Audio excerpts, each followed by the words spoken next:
오늘은 바람을 피우는 분들의 심리에 대해서 알아볼게요. 사랑꾼처럼 보였지만 바람을 피우는 사례. 생각보다 주변에서 자주 들려옵니다. 실제로 저희는 재회 상담을 하고 있는데요. 결혼 이야기가 다 오간 상황에서도 다른 사람을 만나고 있던 사례들을 종종 접할 수 있었습니다. 바람을 피운 사람들에게는 공통점이 있었어요. 그게 어떤 건지 지금부터 알려드리도록 하겠습니다.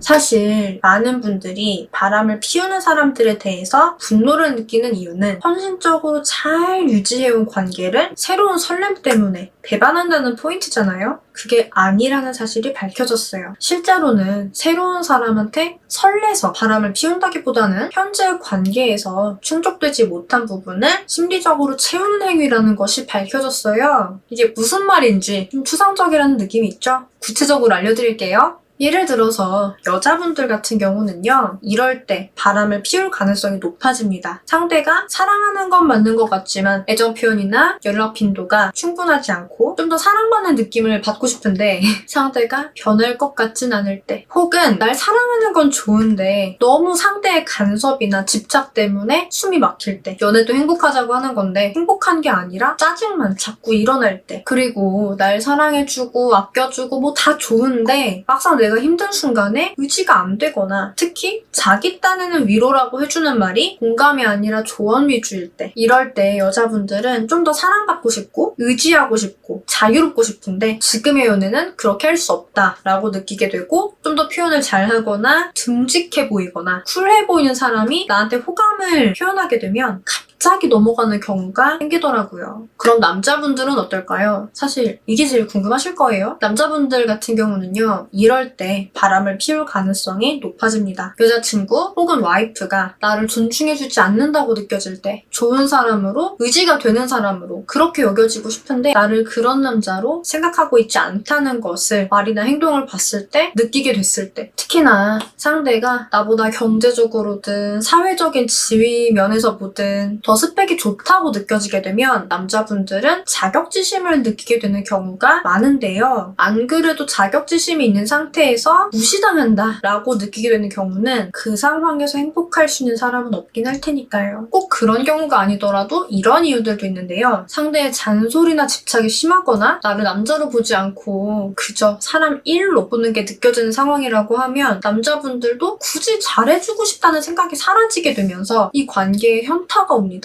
이렇게 본인이 남자로서 무시당하고 있다는 생각이 들게 되는 경우에 정신적인 고통이 아주 커지게 되는데요. 이런 상황에서 존중을 해주고 칭찬도 잘해주고 잘 웃어주는 그런 여자분이 주변에 생긴다고 하면 그분을 보는 것만으로 스트레스가 경감되는 효과가 생기는 게 당연하거든요. 그리고 대화까지 잘 통한다, 마음이 넘어가 버리는 상황이 될 수도 있어요. 바람을 왜 피우는지 알아야 예방도 대처도 가능하겠죠? 그래서 간단히 알아보았고요.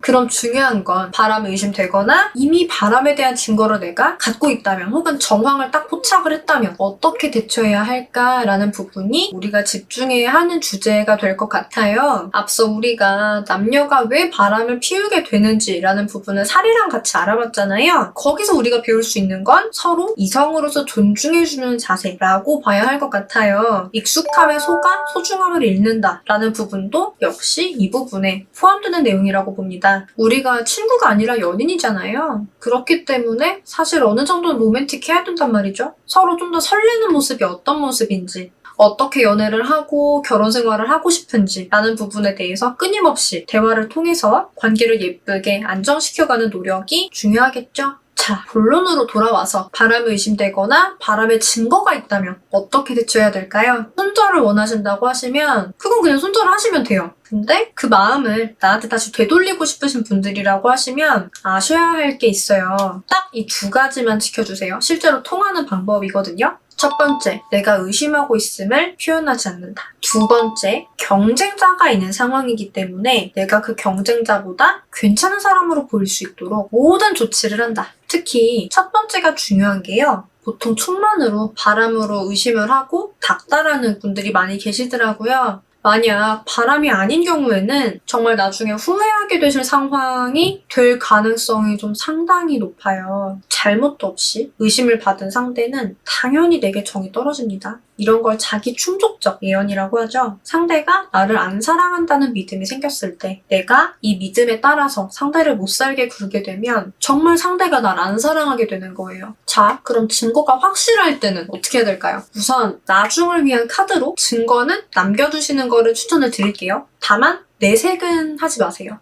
우리가 휴대폰을 수리하려고 할 때도 적당하면 수리해서 쓰지만 차라리 새 걸 사는 게 낫겠다는 판단이 든다고 하면 쓰던 폰은 폐기하게 되잖아요. 관계도 마찬가지입니다. 바람을 피운 건 물론 바람 피운 사람 잘못이에요. 이건 확실해요. 하지만 바람 피운 게 걸렸을 때 그럼 죄인 취급을 받게 되잖아요. 문제가 있어요. 연애나 결혼 생활을 죄인 취급을 받으면서 지속하고 싶은 사람은 없다는 거예요. 즉, 관계가 너무 심하게 망쳐졌다라는 인식이 상대에게 생기게 되면 이게 본인 잘못이든 아니든 이 관계를 유지해야겠다라는 생각 자체가 사라질 수가 있어요. 여러분이 그걸 원하시는 게 아니라고 하면 증거만 딱 남겨두고 모른 척 하시는 게 조금 더 전략적인 방법이라는 거죠. 왜 드라마를 보면 상대분의 약점을 일단 킵해두잖아요. 그리고 필요할 때 써먹죠. 이게 나한테 바로 얘기를 해가지고 득이 되는 상황이면 그렇게 하는 게 맞는데요. 당장 득이 보이지 않는다라고 하면 굳이 내가 알고 있다는 걸 미리 표를 낼 필요는 없어요. 괜히 내가 서투르게 아는 척을 한다라고 하면 상대분은 오히려 증거인멸을 하려고 하거나 그럴 수 있거든요. 그래서 증거를 포착하셨을 경우에는 이거를 카드로만 우선 남겨둔다. 미래를 위해서 이 두 가지를 지켜서 바람이 버릇이던 남자분의 버릇을 싹 고쳤던 내담자가 있습니다. 여자는 적당히 사랑해주는 척만 하면 되는 존재